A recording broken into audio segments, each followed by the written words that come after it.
মাংস যেদিন রান্না করি সেদিন আমি কিন্তু ভীষণ খুশি থাকি, কেননা মাংস ম্যারিনেট করতে আমার ভীষণ ভালো লাগে। আর আমি মাঝে মাঝে বিভিন্ন রকমভাবে মাংসকে ম্যারিনেট করি। যেমন আজকে টক দই, 1 চামচ লাল লঙ্কা গুঁড়ো, হলুদ গুঁড়ো, নুন আর সাথে 2 চামচ সর্ষের তেল দিয়ে ম্যারিনেশন করে মাংসটা রেখে দিয়েছিলাম। অ্যাকচুয়ালি মাংস যত রকমভাবে রান্না করবেন টেস্টটাও কিন্তু সেরকম নানা রকম আসে। তো 1 ঘন্টা মতন ম্যারিনেট করে রেখে দিয়েছিলাম। এরপর সর্ষের তেলের মধ্যে আমি 2 চামচ ঘি দিয়ে দিয়েছি, তার মধ্যে গোটা গরম মশলা, তেজপাতা ফোড়ন দিয়েছি। তো গোটা গরম মশলার মধ্যে বড় এলাচও দিয়েছি। গরম মশলার সুন্দর গন্ধ পড়লে ম্যারিনেট করা মাংসগুলো ছেড়ে দিচ্ছি।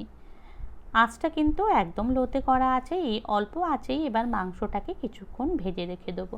তার আগে আমি একটা পেঁয়াজ, আদা, রসুন আর কাঁচা লঙ্কার পেস্ট রেডি করে নিয়েছিলাম। এর মধ্যে এখন দিচ্ছি কিছুটা কাসুরি মেথি। হ্যাঁ, এই স্টেজেই দিলাম, কারণ মাংসটা ভাজার সময় কাসুরি মেথিটা দিলে খুব সুন্দর একটা গন্ধ হয় আর মাংসের সাথে গন্ধটা পুরো মিশে যায়। তো পেঁয়াজ, রসুন, আদার পেস্টটা এর মধ্যে দিয়ে দিলাম। দেখতে পারলেন কিছুটা জল দিয়েছি।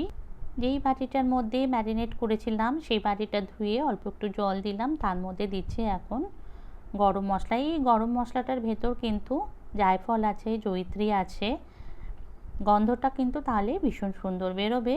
তো লো আছে কিছুক্ষণ কষে নেওয়ার পর দেখতে পাচ্ছেন অনেক তেল ছেড়ে এসছে, একটা সুন্দর কালারও এসছে।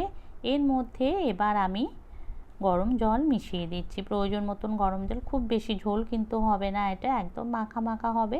মাংসটা কিন্তু দুর্দান্ত খেতে লাগে।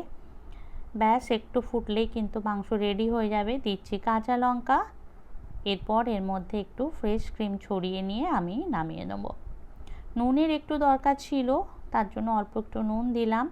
এখন ফ্রেশ ক্রিমটা অ্যাড করে দিলাম। এরপর ভালো করে মিশিয়ে নিয়ে কভার করে দেবো আর আঁচটা বন্ধ করে দেবো। কিছুক্ষণ এটা থাকবে, তারপর মাংসটাকে আমি সার্ভ করে দেবো।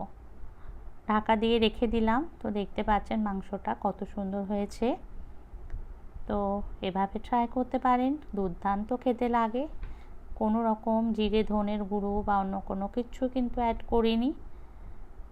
তো দেখুন রেডি হয়ে গেছে আমার সুন্দর একটা মাংস। Happy Sunday.